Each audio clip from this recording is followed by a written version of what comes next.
Welcome to Growth Colony, Australia's B2B podcast. I'm Alex from Xgrowth. Each episode, we bring you B2B leaders to learn about their successes, fails, and what's working for them in the market. If you enjoy the episode, please consider giving us a 5-star rating on Apple and Spotify. That's right, you can rate on Spotify now and share the pod with a friend. And of course, make sure to join the community Slack channel at growthcolony.org/Slack to connect with our members. That's enough from me. Let's dive right into today's episode. Hello everyone, welcome to another episode. I'm Shahin Hoda with Xgrowth, and today I'm talking to Lidia Lal, Head of Marketing APAC at Udemy, about how to build an APAC marketing team from scratch as a regional office. On that note, let's dive in. Lidia, thanks for joining us. Thanks, Shahin, for having me. Absolute pleasure. Lidia, this is, I think, a topic that is on the minds of a lot of people in the APAC region, especially either in Singapore or here in Australia, usually Melbourne or Sydney based, where organizations would come and hire a marketing lead. Now, whether that's a VP or a director or head of marketing, and that person is responsible for building the marketing function in this region. Now, in your opinion, where should regional leaders, marketers start when it comes to building their team here in APAC? Well, thanks, Shahin. That's a really, really great question. And I have to say this topic overall is really close to my heart, obviously, with, the 20 years experience that I've had in, developing teams in the region, especially over the last 10 years and the changing landscape. Really, really, really great topic area. So where do I start? So firstly, I think when setting up a regional marketing hub, even before you think about who you're going to hire and what skills you want on your team and the overall composition of the team, I believe that there are a myriad of things you should first consider even before you go down that path. So I'm sorry if I'm taking a couple of steps back, but I think it's really, really important. No, let's do it. I think it's important. Firstly, as a marketing lead, being able to understand the business you're hiring for is of utmost importance. And really probably the first thing you should wrap your head around to understand, what are the business goals, the revenue targets, what countries are your solutions going to be sold in? Do you have partners on the ground in the different countries across Asia? Do you understand the differences between the countries that you're going to market to? So that's number one. How then are you planning to scale? Knowing that you're a sole marketer at the moment, you're building your team, but you're the sole marketer in region, and you're probably not going to have the ability to hire someone straight up, right? They've already made the headquarters have already made that investment in region. So how are you planning to scale so that you actually show that marketing is going to be really effective? So to start with, how are you going to scale your marketing programs and how are you working with your global marketing team? At the end of the day, they are fundamentally important to help you with scaling programs, campaigns, outbound messaging to support you in the region, and really also to provide you with things that are just not possible for you to do due to your lack of resources and budget. So you've got to maintain the close ties with your global counterparts, whether they're in the US, whether they're in EMEA or Europe, whatever you'd like to call it. It's critical. And you need to continue to foster that collaboration and have a constructive relationship between local marketing and the headquarters. Because really at the end of the day, they can brainstorm ideas with you, they roll out and scale programs for the local markets, and then it's up to us as the marketer or the marketing lead in region to ensure that we can work in close alignment with our own local sales teams. Then thirdly, I had that the most important thing then is, and it brings me to the next point, mentioning the sales team, is that setting up a strong relationship with your local sales team and leaders on the ground is of utmost importance. Because at the end of the day, they are at the coalface, they're speaking with their customers, they're speaking with prospects day in, day out, and they are your ears to what is happening on the ground and around the region. And this sales and marketing alignment is really critical, especially when you're establishing a regional marketing hub. Because if you look at it, your focus in the region is how you are going to support your sales team. Like, what kind of outbound messaging do they require? What sales collateral may they require? They may have different verticals in the region that you'll need to be selling into. What customer case studies and use cases can you take to market? All of these are going to be fundamental, and they're going to be fundamental for the sales people because they are, as I said, on the ground and at the coalface. And of course, this is last, but not, believe me, not at the very least, but having the right infrastructure and MarTech. I know I've used that word MarTech, I'll probably use it a few times in the podcast, but having that infrastructure, the MarTech and reporting in place is also going to be fundamentally important so you can actually measure any new programs you're bringing into market and actually start showing the ROI that marketing is bringing to the table.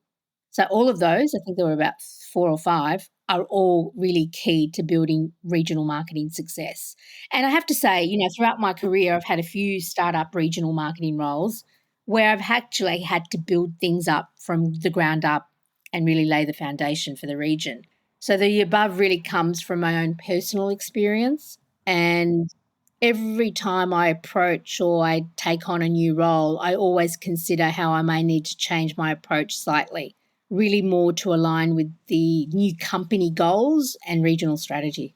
Of course. I mean, I think, we are talking over here and we might be generalizing a little bit, but it's definitely leveraging your experience and what you've gone through. And it's not a one size fit all, but I think it's a great guiding. These are great guiding principles for a lot of people who are in this position. The other thing, Lydia, that I wanted to ask you is what kind of mistakes have you seen marketers and kind of APAC marketing teams make or APAC marketing leaders make when they're trying to build their team in the region? Or, whether you've seen other people make these mistakes or maybe some of them that you went through and you're like, I shouldn't do that again. Yeah, look, and maybe, Shahin, when I was thinking about this, it was really, maybe I'm answering the question just a little bit differently than maybe you're expecting, but I think I'm going to be on the right track. And you can tell me that, obviously, if I'm not. But turning it around to what lessons I have personally learned on my journey, right, over the last, say, 10, 15 years, and what I believe marketers building regional hubs should really be focused on. Plus, I think it's also fundamentally important that there are some qualities that you should have as well as a marketer leading a particular region. Sometimes I wonder, do I have, am I doing the right thing? And sometimes I'll consult with some of my peers in like EMEA because they have the similar roles. But firstly, I think it's really important that marketing leaders have an experimental mindset. So when you're starting in a region, especially a region like APAC, you need to be trialing new things all the time. And you can't be, too shy or too scared to trial new things. Like new things, I'm talking about new channels or, if there's new local partners across different countries that can help elevate your brand. These are all really critical things. So having this experimental mindset is really important.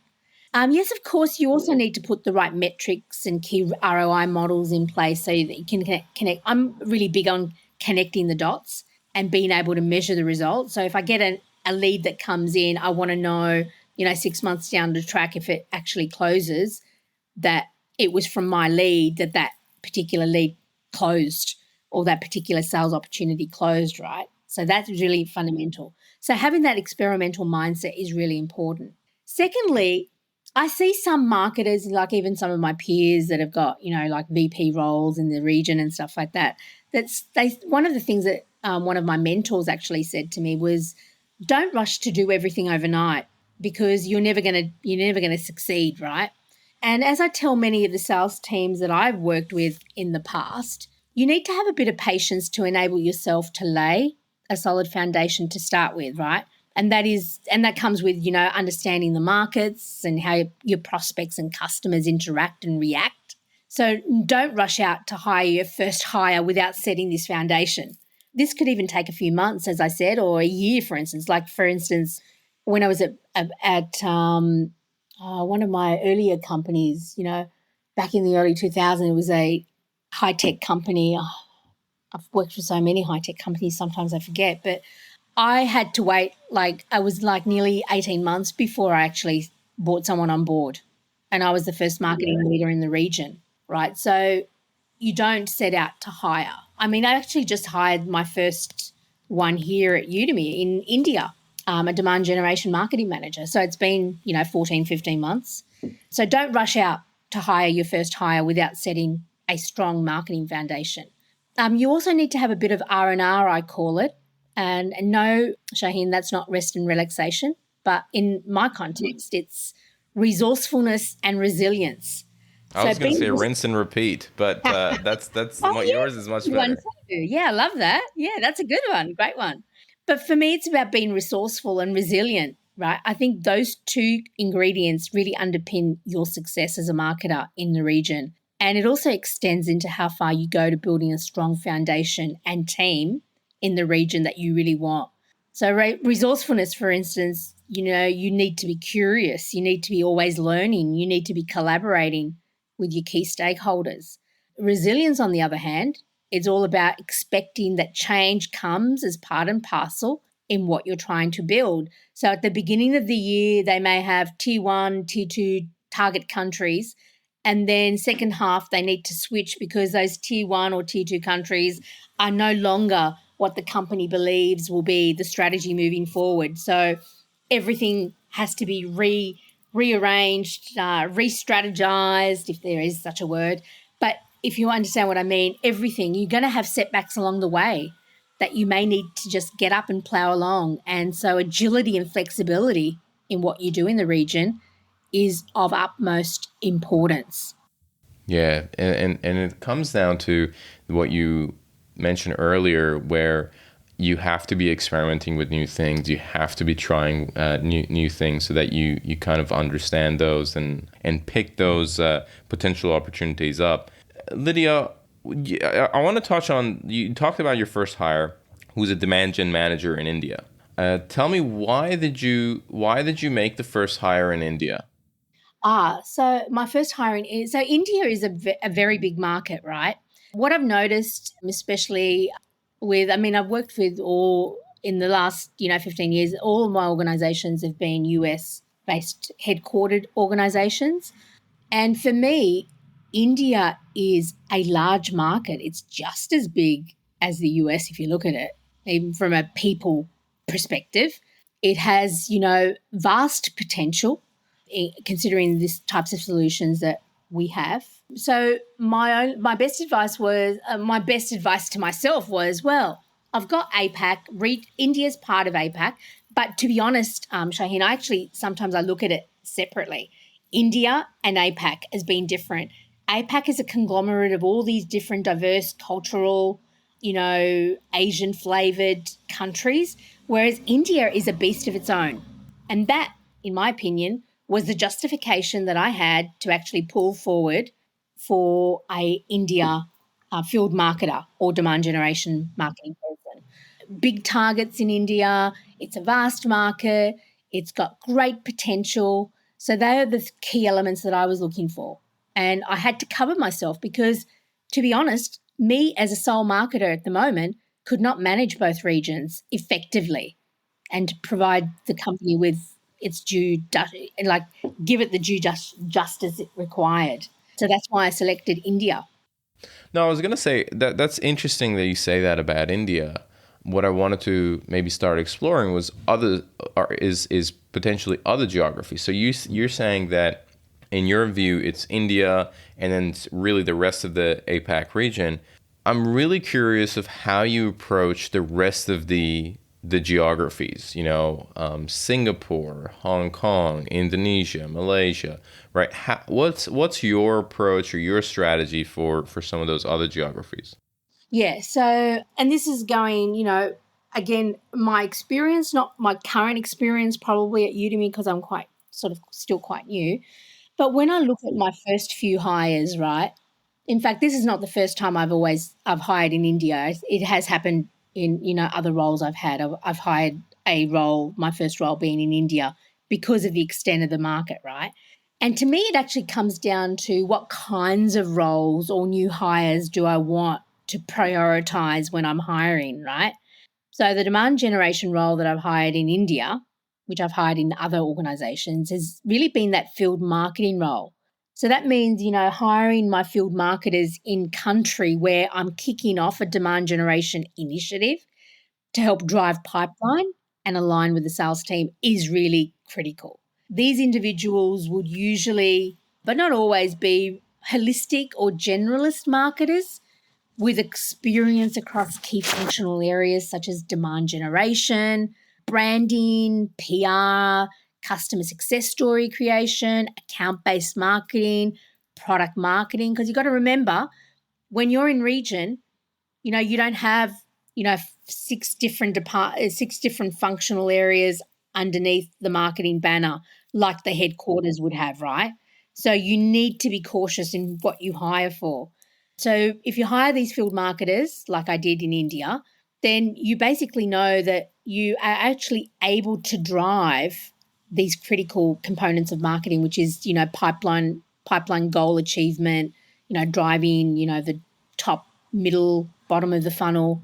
And of course, these guys need to work closely with the sales leadership and other business units, remembering there's also time zone issues, right? Like I've been, in roles where I've had to work, from 5 a.m. in the morning to meet with, US team counterparts to like 10 o'clock at evening to continue to work with some of my counterparts in Asia and India as well, right? So it's important that the coverage there is critical. And if you have a business with multiple brands that may cut across different use cases and segments, it's really important to be able to create a regional marketing team that can build relevant go-to-market propositions that cater for that specific country or local nuances. I totally understand what you're saying. And, from our agency side, we tend to work with a lot of companies that have an APAC focus, and that is just such a critical component that they might not have, we might bring to the table in terms of those people on the ground. But it's so critical. What I also want to touch on is, what about localization and translation? How do you approach that in such a diverse geography? Yeah, look, I mean, translation and localization is, it's a really critical aspect of our roles as leaders in Asia Pacific, especially with the diverse languages that we have, the different countries and many countries, not just the different types of countries and cultures, which all also have different cultures. But content localization is not just about, language translation. It sort of comes part and parcel. But what is important here is that it should evolve as the company and the marketing function in region evolves. So when I say that, when I'm talking to, sales teams and they go, oh, we'd love to have this translated in this local language and stuff like that, my first sort of red flags are, well, okay, that's absolutely fine that you say that, but you're actually not in that country at the moment. We actually don't have anyone in that country at the moment. When you're starting out, you need to evolve a function. You can't just get out. It's about what I said earlier. You can't have everything overnight. So it's an evolving mission for me to get, things in different languages and stuff like that. I mean, if you look at it, I mean, in Asia, most of them have English as their second language. Some of the markets that are really sort of a little bit impeded by language barriers are things like Indonesia. They actually don't really talk. I mean, I've actually called a number of Indonesian online publishers, and I think as soon as they hear my voice and they see, this person is an English person, they actually hang up on you. And I'm thinking, I've actually had to get one of my Indonesian counterparts to actually step in and maybe email them in the Indonesia Bahasa language or something like that to actually get a first meeting. Totally get that, right? It's really important, from a language translation, localization perspective, that sales teams on the ground in specific countries, if you have a salesperson in that country, that, you look at translation services. But I want to just go back to localization as well, right? Because I think localization is a different kettle of fish, and I think it has different implications. So if you have sales teams on the ground in specific countries, to me, you need to work with them to develop a localized marketing campaign that will resonate with local audiences. So by any means, you can take that global campaign that was created in the US headquarters if it meets any of the needs of your target audience, but you do need to localize it. And when I say localization, it could be, changing the, some of the wording and that has different implications in specific countries, or changing the imagery, like to be more Asian focused or Australian focused, for instance, because people look at those things. I know that I do. Maybe it's because I'm a marketer, but I do. And many global organizations look at scaling global marketing campaigns and programs. But at the end of the day, there will always need to be some element of localization for the campaign within the local market, especially in the APAC region, right? It's sort of that think global but act local mentality that's really, it's an imperative to have for the success of local regional campaigns. Very, very interesting. So that's very important. I think you're absolutely right, and I can totally see the value of that collaboration, especially with the sales team when it comes to localization. Let's dig a little bit deeper, Lydia, and kind of the last point that I want to cover with you is, what about the marketing channels? How have you found marketing channels being different across different geographies in the APAC region? That's a cool question. That's a really cool question. So in Asia, especially in the Asia Pacific region, I think there are many marketing complexities, including the differences or nuances between each market and country, the language considerations, which we've just spoken about, channels working better in some markets than others. One thing that all marketers that have run in this region, like including myself, know and understand is, and I think you mentioned this right up front, it's not a one size fits all. APAC is not one country. And we go back to, India even is not, sometimes it can't just be bucketed under APAC, right? From a customer needs perspective, habits, customs and languages, it's such a fragmented region. So, Shahin, if we take the digital media landscape across APAC, for instance, it varies significantly across the different countries in APAC. In fact, there are probably no two markets that have the same media landscape, for instance, in Asia Pacific. If you take China and Korea, some of the biggest markets in Asia, they have their own search engines, for instance. For social media usage across different Asian countries, that also differs. For example, Instagram is more widely used in Indonesia and Facebook, and LinkedIn is the go-to social media for, as you know, most of our, like Australia and the US, etc.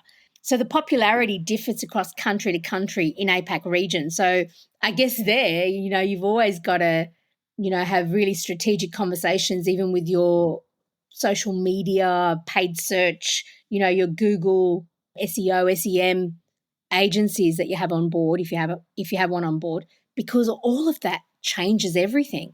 Also in the APAC region, digital marketing is, I have to say, offline marketing and digital marketing work hand in hand. Offline marketing actually still plays a key role in this region, right? Like in Singapore, Japan, they like to have, they like to be invited to events. So they like to receive an invitation to go to an event, right? Like, whereas like in Australia, I know that I do a lot of digital, like any invitations to an event comes through the digital landscape. But in Singapore and Japan, they also like to be face-to-face rather than Zoom calls.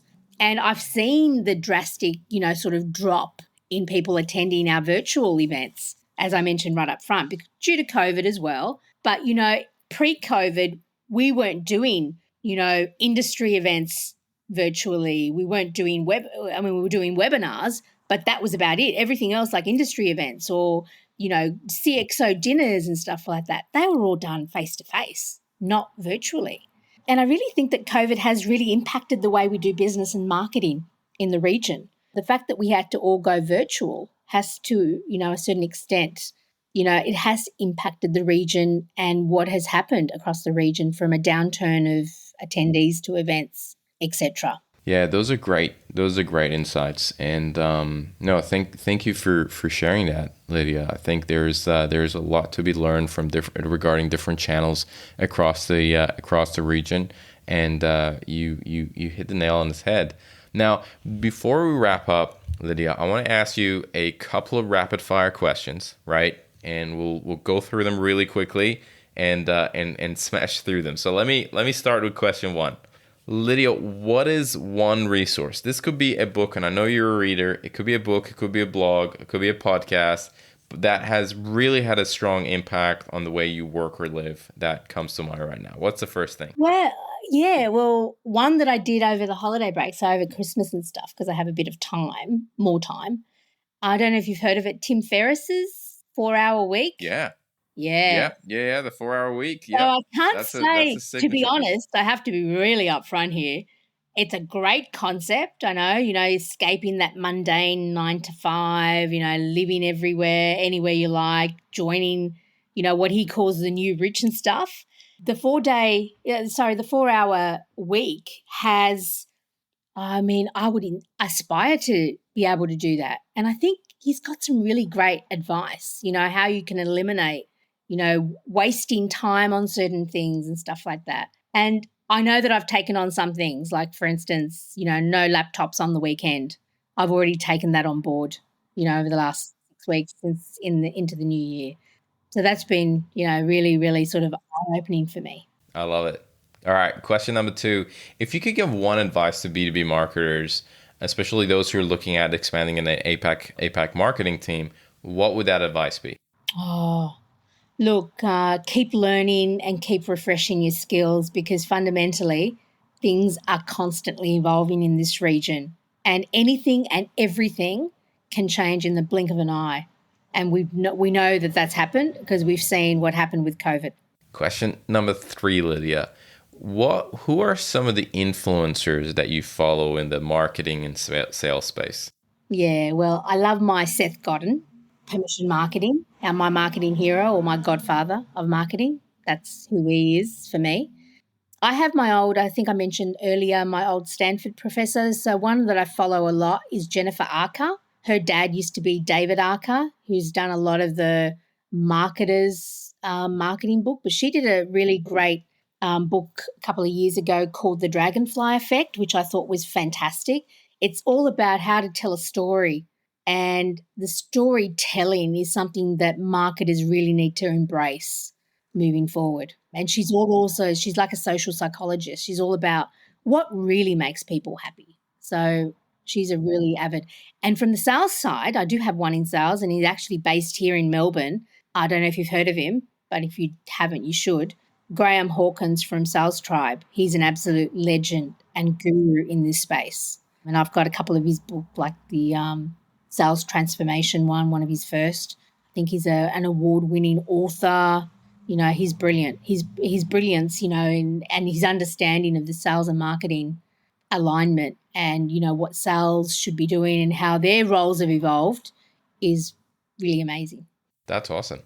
All right. Last question, Lydia, that I have is, what's something that excites you about B2B today? Yeah, I think as marketers, it's always exciting when a new flashy, I'm not going to say object, but something new or flashy in the market comes out, like a new app or something that promises you that you're going to get more leads, or, bottom line is that for me, the MarTech stack has always been critical, and it's always evolving. If you saw the platform, 10 years ago, you'll see how amazing it is and how many technology platforms that marketers have at their fingertips now that can really help, optimize the different channels, show you how you're interacting with your prospects and customers. So fundamentally, for me, what excites me most is about how the landscape of B2B marketing is changing and constantly evolving all the time. Lydia, this has been an amazing conversation. I think you've shared a lot of great points with both myself and the audience, and I think a lot of people are going to enjoy it. And I want to say thank you very much for coming on the podcast. Oh, thank you for the invitation. It was a real privilege and honor to be invited on. So thank you. Absolute pleasure. This episode of Growth Colony was produced by Alexander Hipwell. It was edited by Dave Samito, with additional editing and music also by Alexander Hipwell. Audio restoration by Trinsky Lewanag. Special thanks to Tina Wabe and Rod Hoda. We couldn't make this show without you. The show is hosted by Shahin Hoda. If you enjoyed the episode, subscribe wherever you get your podcasts and leave a 5-star rating on Apple or Spotify. Yes, you can rate on Spotify now, so please do. And share the pod with a friend you think could get value out of it. If you'd like to connect with the members of Growth Colony, join our free Slack channel at growthcolony.org/Slack. Thanks again for all the support, and we'll see you again in the next one.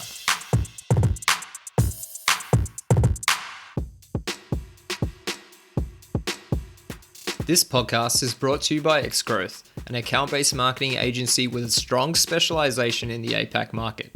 If you're starting to roll out an account-based marketing initiative in your firm or looking to take your current program to the next level, whether it's one-to-one, one-to-few, or one-to-many, don't try to do it all alone. Chat with the ABM experts at Xgrowth to see how they can help you both on strategy and execution of your next ABM campaign. To find out more, head to www.xgrowth.com.au. That's www.xgrowth.com.au.